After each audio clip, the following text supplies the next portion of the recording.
Туугандар, ассаламу алейкум. Сиздер менен Барып KG YouTube каналы. Бизди дүйнөнүн булмуштан көрүп жаткан мекендештер, чарбакерлер, фермерлер, дыйкандар, амансыздар. Туугандар, бул Агровет Азия жаңы филиалы ачылыптыр. Эски ордудан бул жака орун алмаштыр.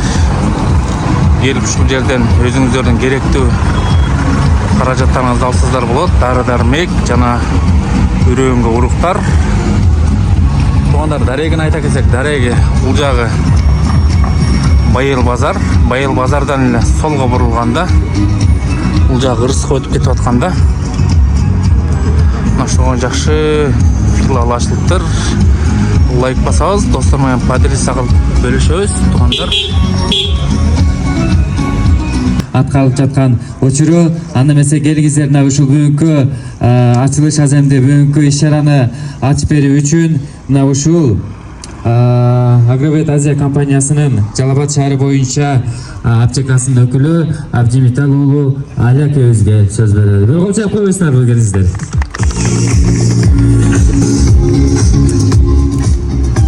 Ассаламу алейкум, урматтуу коноктор. Жалпыңыздар кош келипсиздер. Мына буюрса бизде жакшы жаңылык. Жылдан жылга мына Агровет Азия ачылганына бир 15 жылдын жүзү болуп турат. Элге, дыйкандарга, фермерлерге айыл чарба тармагында колдон келишинче кызмат кылып атабыз. Ушул менен биргеликте толук кармап, парыз амалдар толук ибадаттарды кылууга Аллах Таала насип кылсын. Кош келдиңиздер. Баардыгыңыздардын дуа тилек кандай максатта келген болсоңуздар, Аллах Таала эселеп кабыл кылган болсун. Анда Рахмат, Алеке, бар болуңуз, аман болуңуз. Мына ушул магазиниңиз ооматтуу, майлуу сүттүү, дайыма кардарлар үзүлбөгөн, жемиштүү магазиндерден болсун. Мына ушундай жакшынакай самалыктар баарыбызга насип болсун. Урматтуу биздин сыйлуу меймандар, келиңиздер. Анда эмесе кайрадан эле куттуктоо сөз мына ушул Сызак районунун ветеринардык башкармасынын башчысы, ошондой эле Жалал Абад облусунун координатору Сабирханов Алымкул Исраиловичти чакырабыз. Ошондой эле мына ушул Али акебиздин атасы мына бүгүн баарыбыз менен бүгүн бизде конокто Искендеров Абдимиталиев абабызды чакырабыз. Ошол менен биргеликте Кыргыз Республикасынын айыл чарба, суу ресурстары жана өнөр жай кайра иштетүү министрлигине караштуу ветеринардык кызматтын башкы инспектору Султанов Шухратбек Рашидович, ошондой эле Жалал Абад шаардык ветеринардык башкармасынын башчысы Абдыкулов Рустамбек Аманбаевич агабызды бул жака чакырабыз. Ушул аты аталган инсандар менен кошо мына бүгүн бизде аксакалдардан дагы келип отурат. Тагаев Өсөр абабыз, ошондой эле Кадыр агайыбызды чакырабыз. Келиңиздер, аты аталган инсандар. Ичине кирип, бардык товарлар менен таанышып чыгабыз. Келиңиздер, катарынан сөз сиздерде. Саламатсыздар, урматтуу бүгүнкү салтанаттуу жыйындын катышуучулары. Недебиз эми ушул негизинен бул ветеринардык аптека болуп ачылганда, мында башында ачып биринчиден болупту.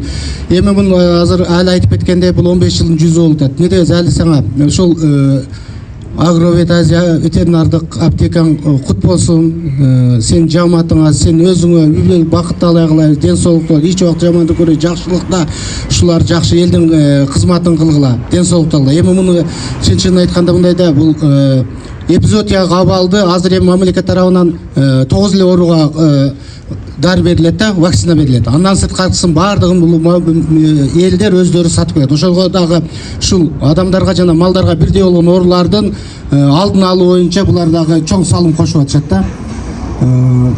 Эми недебиз баягы Павлов айткандай, ветеринария адамзаттын медицина адамды дарыласа, бул ветеринария адамзатын дарылайт да. Эми недебиз иштериңерге келек, ушу эпизодияга абалды кошкон салымдарга биз дагы ыраазычылык билдиребиз. Ден соолугуңар чың болсун, ишиңерге ийгилик каалайм.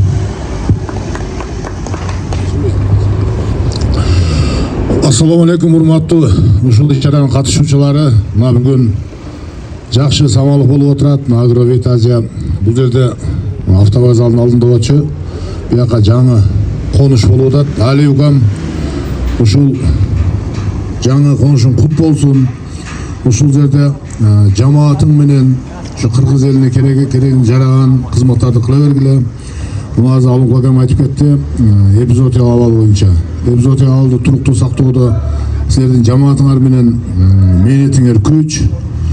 Ушундан жазбагыла, өзүң жөнөкөй жигитсин, ушундан жазба, кичипейил, ушундай жигитсин да, биз сени көптөн бери билебиз. Ошол менен бирге эле эмне дейбиз, ишиңе ийгилик, ойлогон ой максаттардын баардыгын Аллах таалам кабыл кылсын. Аллахтан кандай үмүттөрүң болсо баардыгын кабыл кылсын, ден соолугуң чың болсун, дайыма да болуп жүрөр. Мына биз белек ала келдим эле ушуну тапшырып коелучу, акыл десчи. Ушул сааттай убакытты үнөмдөп, биздин кыргыз элинин немеси менен алып келдик эле. Рахмат баардыгыңыздарга. Ассаламу алейкум, урматтуу ачылуу ажеминин коноктору. Хуш келипсиздер. Мен дагы ушундай ажемге туш болуп калганыма кубанып отурамын. Али укам ишиң ийгиликтүү болсун. Бул Агровет Азия Жалал Абад областында эле эмес, Кыргыз Республикасы боюнча таанымал. Бул биз мактанып Жалал Абад областында биринчилерден болуп ачкан. Ошон үчүн айтып атат, өзү дагы ушундай тажрыйбага ушундай ветеринарияга салым кошкону менен таанымал жигит. Бунун үчүн биз дагы рахмат айтып кетебиз сага. Биздин ишти кошо алып өлөк жөлөк болот. Дайыма бирден бир жардамы өкмөткө дагы ушундай ишкерлер жардам берип турууда. Ошончулуктан биз ыраазычылык айтабыз сиздерге. Сиздерге дайым чын ден соолук, узун өмүр, бакубатчылык каалайбыз. Ишиңиздер ийгиликтүү болсун. Дайыма амандыкта көрүшкөнгө Алла таалам насип кылсын. Тынч болуңуздар.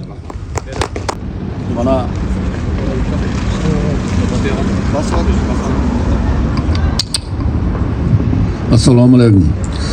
Мына башта мына автовокзалдын алдында ошо Гүлүкбекти баштап ушинтип мына мындан кийин мына айлы бул ушуну артына мына неме кылдырып ушуну неме ишкананы мына бул жерге ачыптыр. Эми ошо ишканасы жакшы элге журтка кызмат кылган. Ушу куттуу ишканалардан болсун ушундай. Булардын да биз эми дәрілерінен өзі алып жүрөбүз, өтө жакшы, эффективлүүгө, пайдалуулугу жакшы, элге журтка жакшы кызмат кылып атат. Ушу куттуу дагы bundan да өркүндөп өнүп өсүп элге журтка кызмат кыла берсин али. Тынччылык болсун. Бул силердин немеңер өтө бир сапаттуу жакшы дәрилериңерди алып колдонуп жүрөбүз, бир эч кандай немеси жок. Эми ушу тынч бололук, ушундай элге журтка кызмат кылып, ушу мамлекетибизге кичинеден болсо ham салыбызды кошуп, ушу мамлекет өркүндөп өсүшүнө ушу салымыбызды кошо берелик. Тынччылык болсун, заманыбыз тынч болсун. Тынччылык болсо бар жок боло берет. Ушу көңүл бургандарга рахмат. Урматтуу бүгүнкү майрамдын катышуучулары, иш-чаранын катышуучулары, бүгүн бизде конокто мына Элдос Алмаз деген агабыз келип отурат. Келиңиз ага, сизге дагы микрофон узатайын. Келиңиз, куттуктоо сөздү ырлап, андан кийин акебизге берип, анан лентага кетебиз. Хуш келипсиз. Чоң рахмат. Ассаламу алейкум ардактуу агайын туугандар. Барыңыздардын бүгүн ушундай иш-чаранын ачылышы менен чын жүрөктөн куттуктаймын. Урматтуу Али, досум, жамаатыңды чын жүрөктөн куттуктаймын. Мында себеп дегенде Алидей болгон жигиттер ушундай элге журтка чоң кызмат кылып атат да. Буну көпчүлүгү эле бизнес деп ойлошу мүмкүн. Да, бизнес, бирок биз жагынан чоң бир элге жакшы жардам тийип атат да. Биздин ушул дыйкандарыбыз, биздин ушул мал чарбачылыгындагы жүргөн биздин мекендештерибиз башка жактан издебестен сапаттуусун, оригиналдарын ушул өздөрүнүн жеринен, өздөрүнүн элинен алып атышат да, башка жактан издебестенчи. Эң маанилүүсү ушул. Андан да бир маанилүүсү ушул жерде Али топтогон ушул жерде эң профессионалдуу командалар туура жана сапаттуу консультация берип, имаратын куттуу болсун. Биз Али менен кесиптеш болуп калдык, иштешип келе жатабыз. Алидей болгон Агровет Азия мен аз убакыт болсо дагы бирок байкадым. Өзүнүн дилерлерин, өзүнүн реализаторлорун ойлоп, аябай бир жакшы кам көргөн ошол Агровет Азия. Досум, анан кийин бүгүнкү кылып аткан ихсаның Аллах таалам кабыл кылсын. Мен ошол биринчи көрүшкөндө эле ошол иштешип атканыбызга 18 күн болуп калды, бир 22 күн болуп калды. Ошондон баштап эле уже жылы тосуп алып, өзүнүн поддержкасын берип келет да. Өзү диндар бала, Аллах Таалам колдосун досум сени. Мына ушундай сонун бир микрофон карап турсаңыз, бир атайын ырымдап, жакшы ниет кылып ушул белекти алып келдим эле. Ушул белекти досум ар дайым ушул сенин турушун каалайт элем. Бул эң сонун өзүм жакшы көргөн ушундай белектердин бирөөсү досум. Аятал курсу. Бул аятал курсу окулган жерде, илинип турган жерде эч качан шайтан болбойт экен. Аллах Таалам ар дайым сени ушундай колдоп жүрсүн. Ушуну өзүңдүн кабинетиңе келип, ар дайым ушундай иштешип, эл журтубузга чогуу биргеликте кызмат кыла берели. Рахмат. Чоң рахмат. Кол жаап коюңуздар. Өзгөчө белектер. Рахмат. Эне сага келгизем.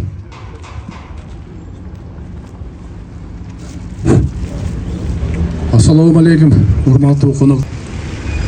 Мен как атасы катары ушу жакын туугандарыбыздын атынан балам катары, балам жетектеген жамаат бир алы дешип атат бул жерде. Баалыга рахмат, бирок жамааттын өтө чоң салымы бар. Биринчи чын жүрөгүмөн ушундай областтык кеңсесин ачып, аптекасын ачканына чын жүрөгүмөн куттуктайм.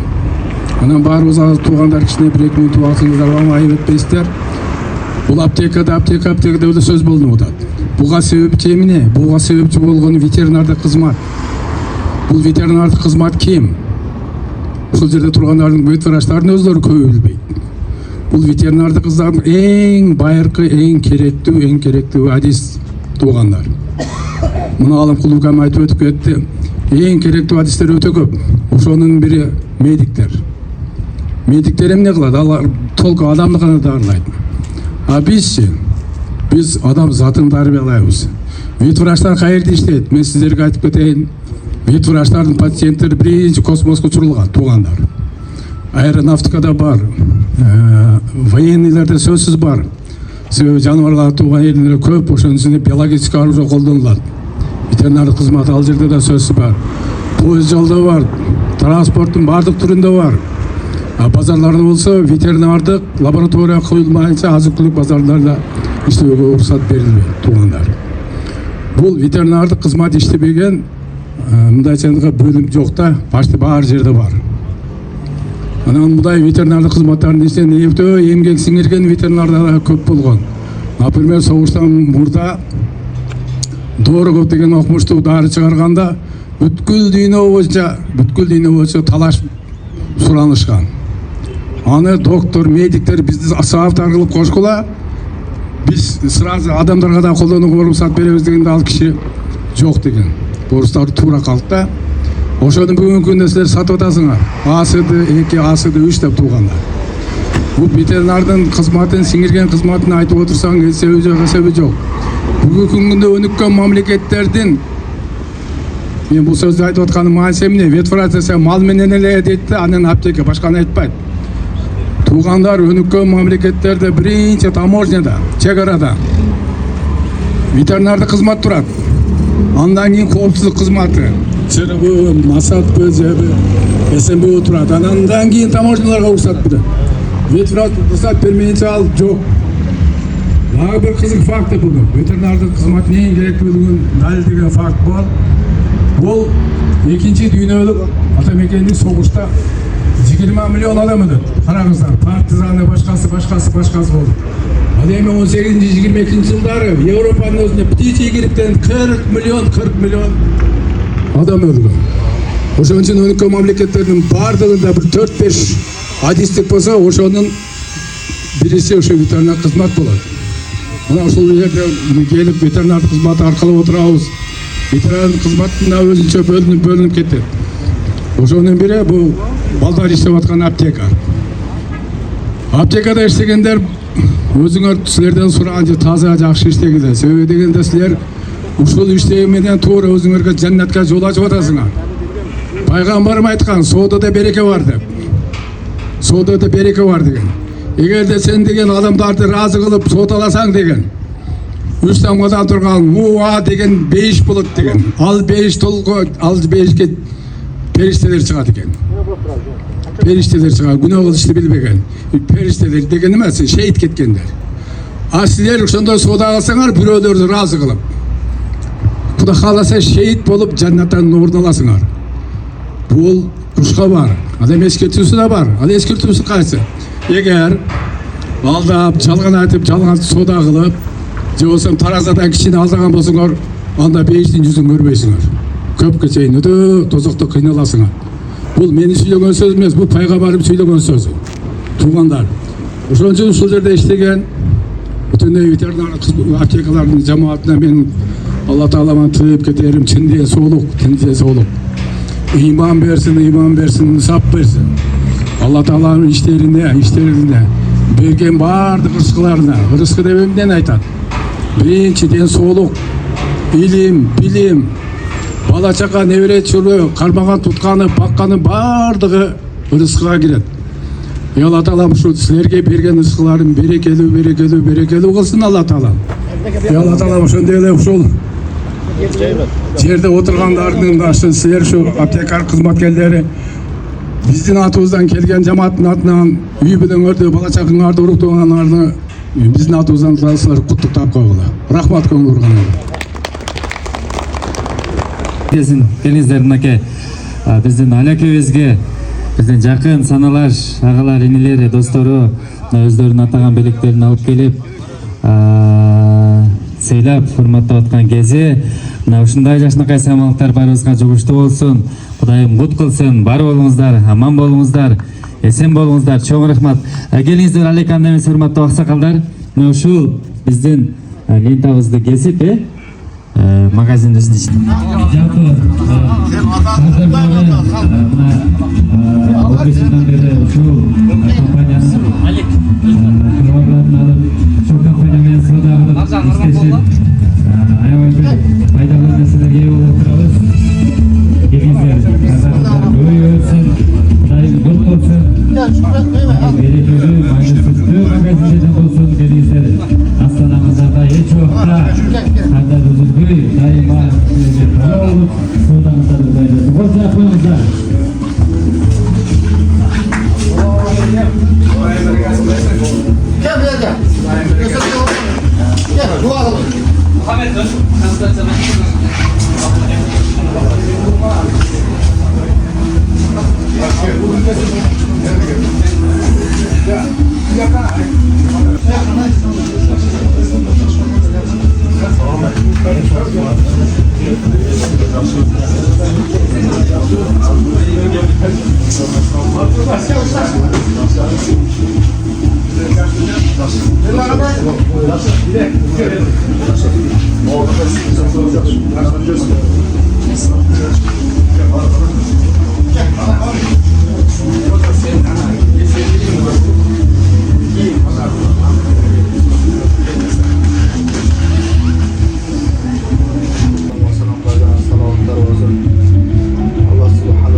Müslümanlara kızmat kılgan insanlardan kılsın.